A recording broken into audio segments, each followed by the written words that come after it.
Voilà, nous enchaînons avec le workshop dédié à la formation continue et le groupe IGS qui va nous expliquer comment la formation peut vous permettre de réussir votre conversion.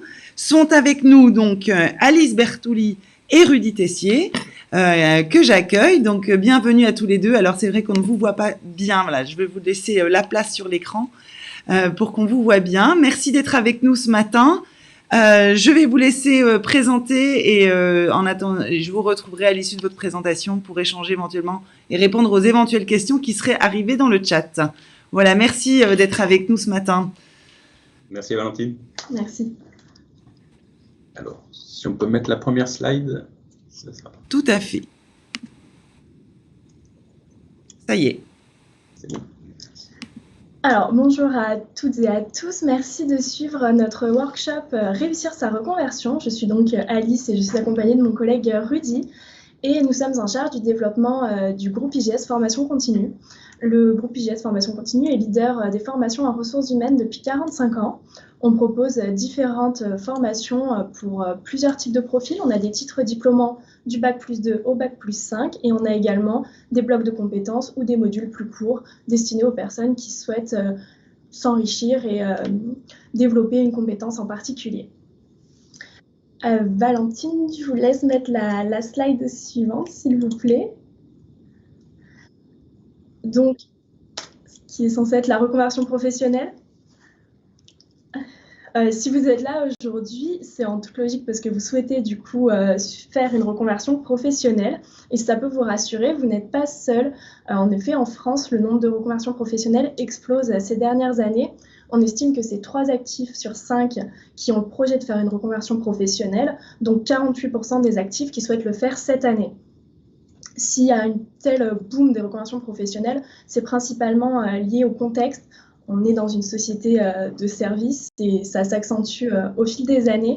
Donc on a de plus en plus de mal à trouver du sens à son travail, à voir en fait la finalité de son poste. Et cette quête de sens, ça va être vraiment la raison principale que les gens évoquent quand ils souhaitent faire une reconversion professionnelle. Il y en a d'autres, notamment la volonté d'avoir un emploi plus en adéquation avec ses valeurs. C'est vraiment la quête de sens et la recherche de valeurs, les 2 raisons principales. Il y en a également d'autres, voilà, la volonté d'avoir un métier plus proche de ses passions, d'élargir ses connaissances, de découvrir de nouveaux horizons, etc. Vous n'hésitez pas dans le chat à nous dire pour quelles raisons vous souhaitez faire une reconversion professionnelle. On sera ravis de pouvoir échanger à ce sujet par la suite. Alors, au niveau des chiffres, il y a seulement 28% des projets de reconversion professionnelle qui aboutissent.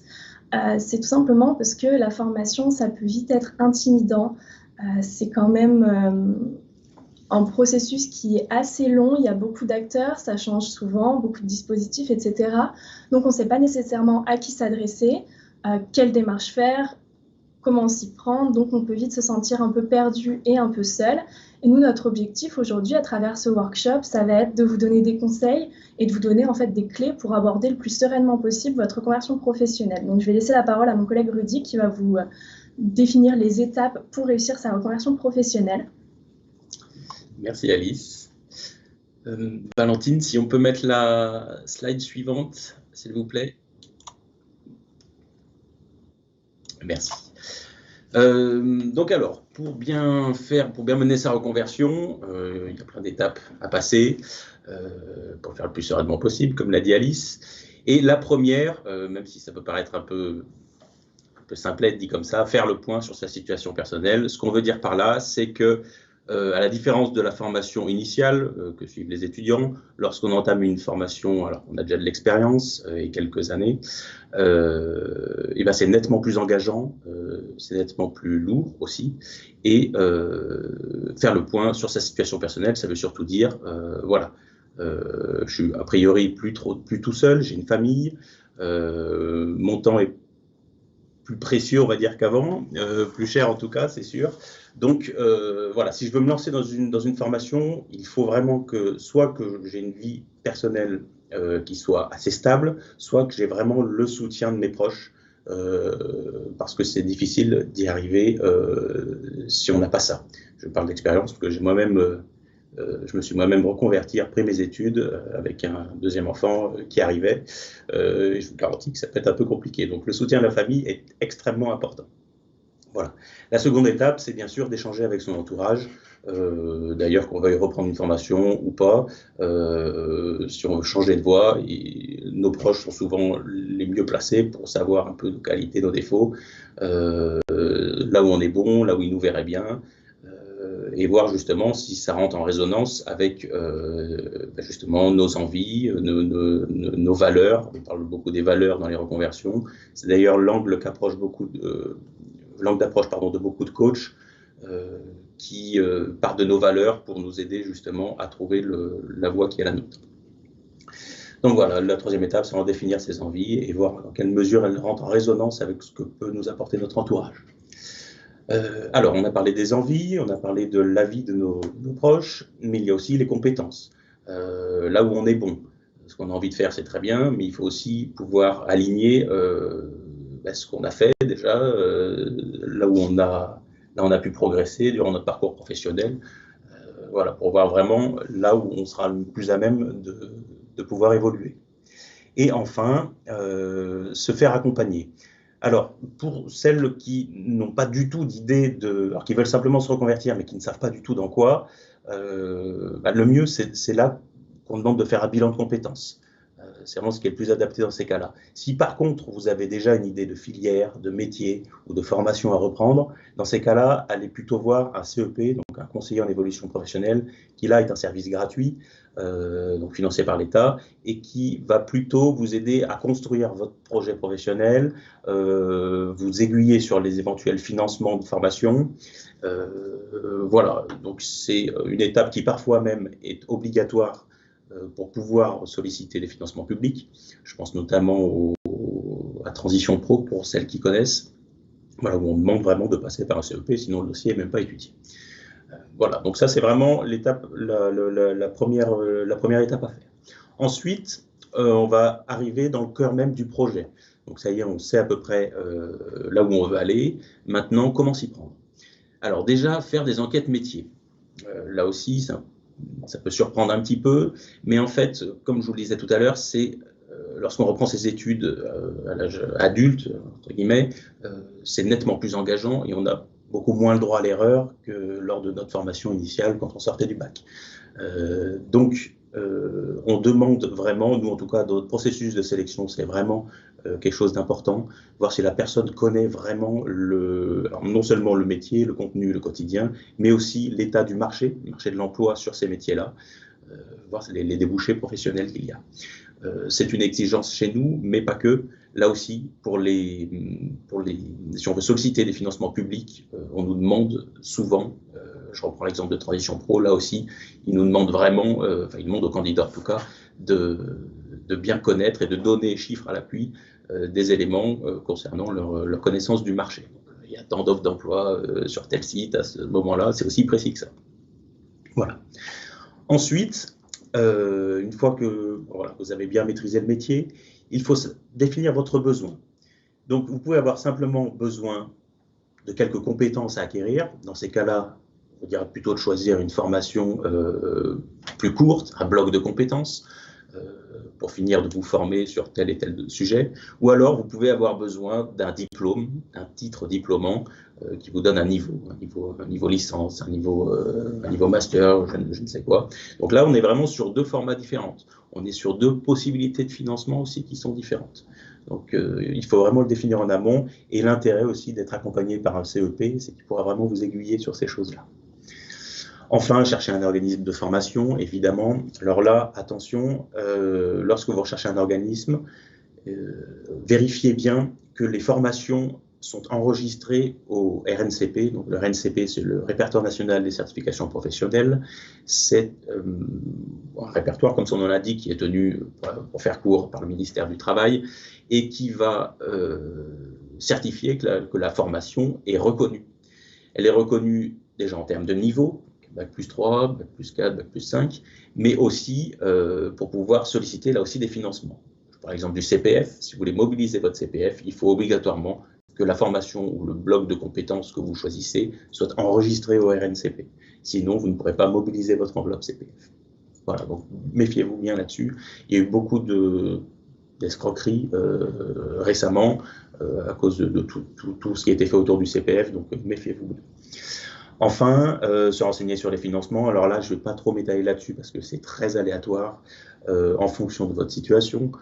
Si vous êtes en CDI, CDD, si vous êtes auto-entrepreneur, si vous êtes demandeur d'emploi, si vous choisissez une formation à temps partiel, temps plein, enfin, que sais-je, il y a beaucoup d'éléments qui rentrent en compte. Ça, c'est vraiment quelque chose qu'on voit au cas par cas.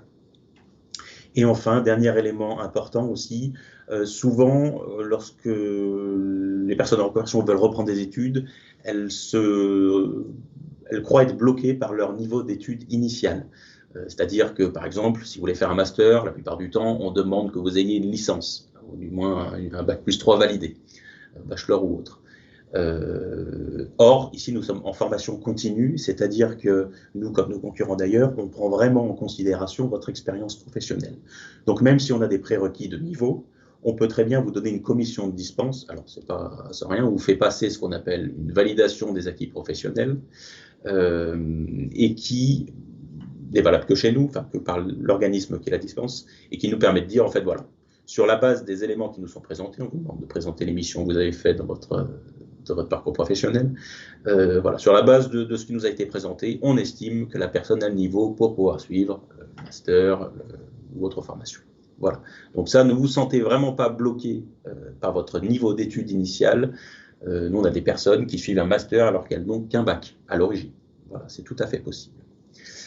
Voilà, j'en ai fini. Je n'ai pas abordé la VAE parce que c'est un domaine un peu à part. Si vous avez des questions dessus, n'hésitez pas à les mettre en commentaire. On pourra l'aborder. Voilà, c'est tout bon pour nous, Valentine, s'il y a des questions. Merci beaucoup à tous les deux. Alors, j'ai effectivement, pour l'instant, pas de réaction. Alors, il faut savoir qu'il y a un petit décalage aussi.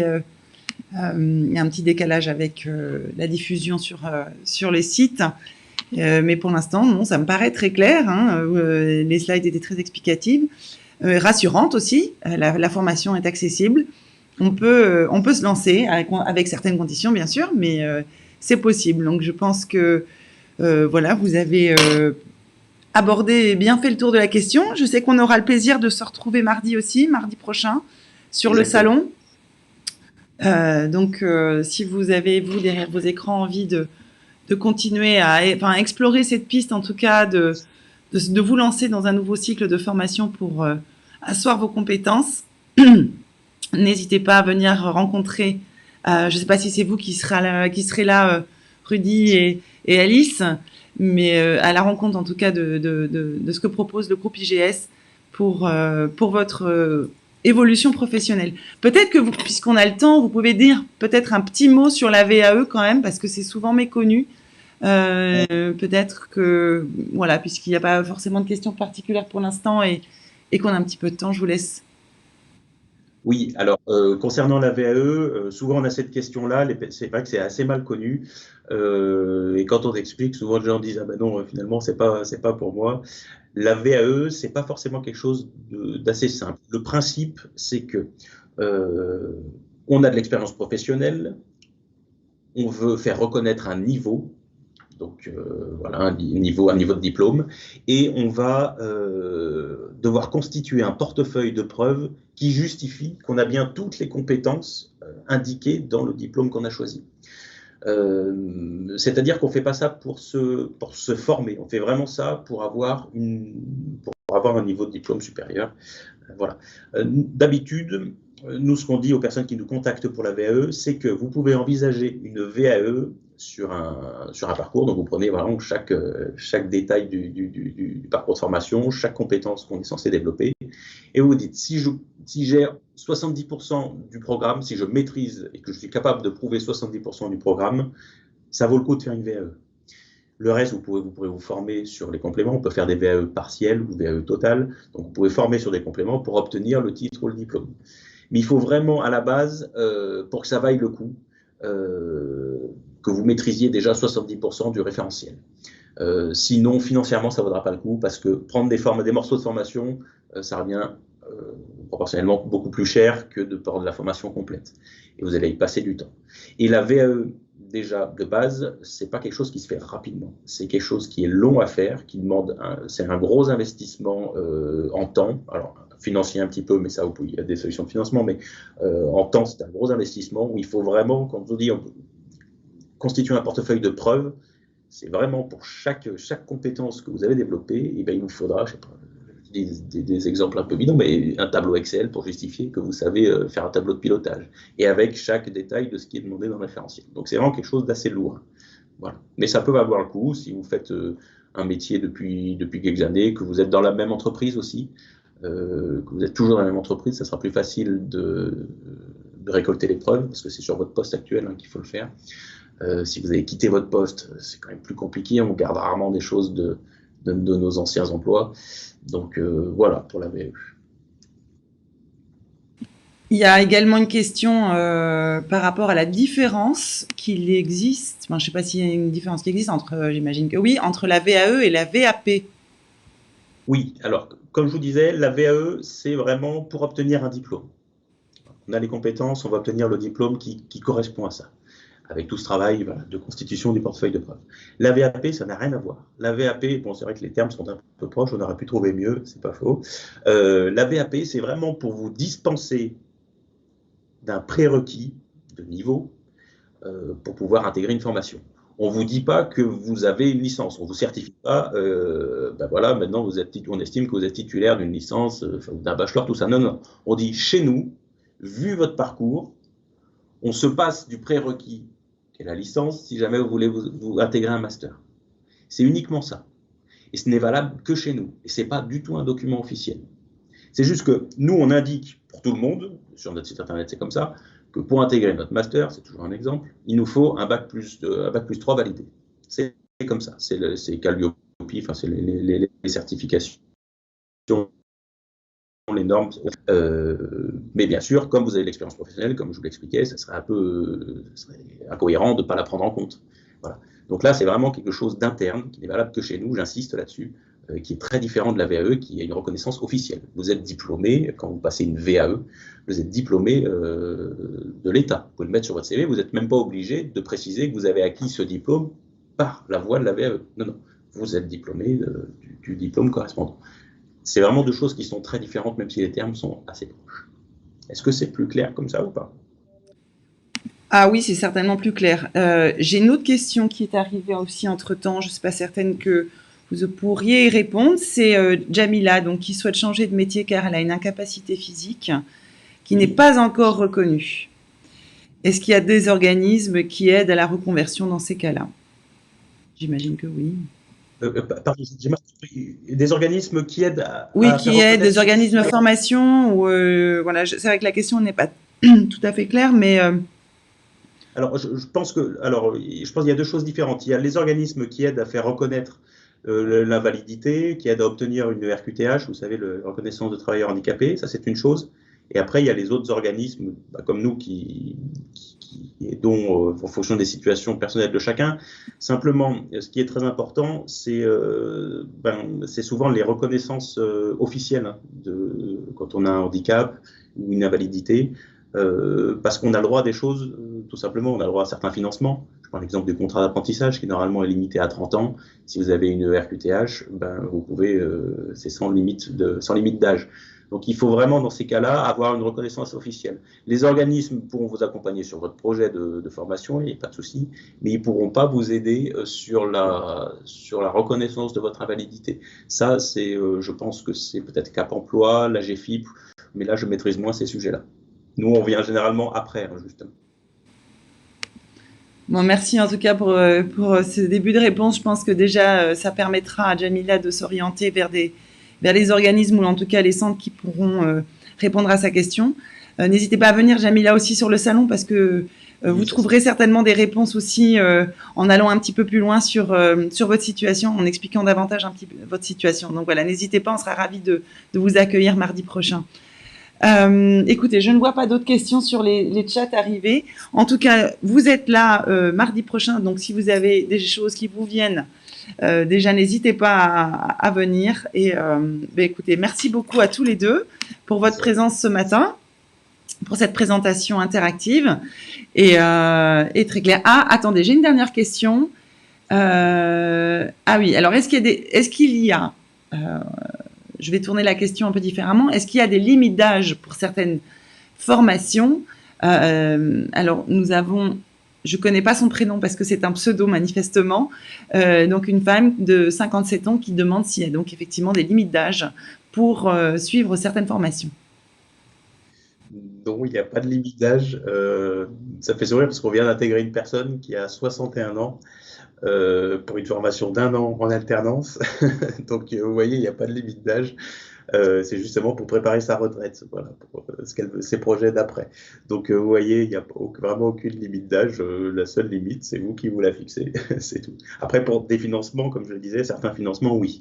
Il faut avoir moins de 30 ans. C'est le contrat d'apprentissage, comme je disais, sauf si on a une reconnaissance de travailleur handicapé. Mais là, c'est autre chose. C'est sur les solutions de financement. Mais après, nous, non, en formation continue, c'est le principe. On accueille toutes les personnes en cours de parcours professionnel, quoi. Bah, c'était Isabelle qui nous a donné son prénom dans le chat. Donc Isabelle, j'espère que du coup vous êtes totalement confortée dans l'idée que la formation elle est encore bien pour vous aujourd'hui. Et n'hésitez pas à aller rencontrer Rudy et Alice mardi si vous avez davantage de questions, ou prendre contact directement via la plateforme du salon. Vous avez les coordonnées, la possibilité de rentrer en contact. Bah, écoutez, merci pour ces précisions encore une fois, et je vous laisse. Voilà, je vous remercie en tout cas pour cet intéressant workshop, et on a le plaisir de se retrouver mardi. Et voilà, je vous souhaite une bonne fin de journée, bon après-midi. Merci. À tous les deux.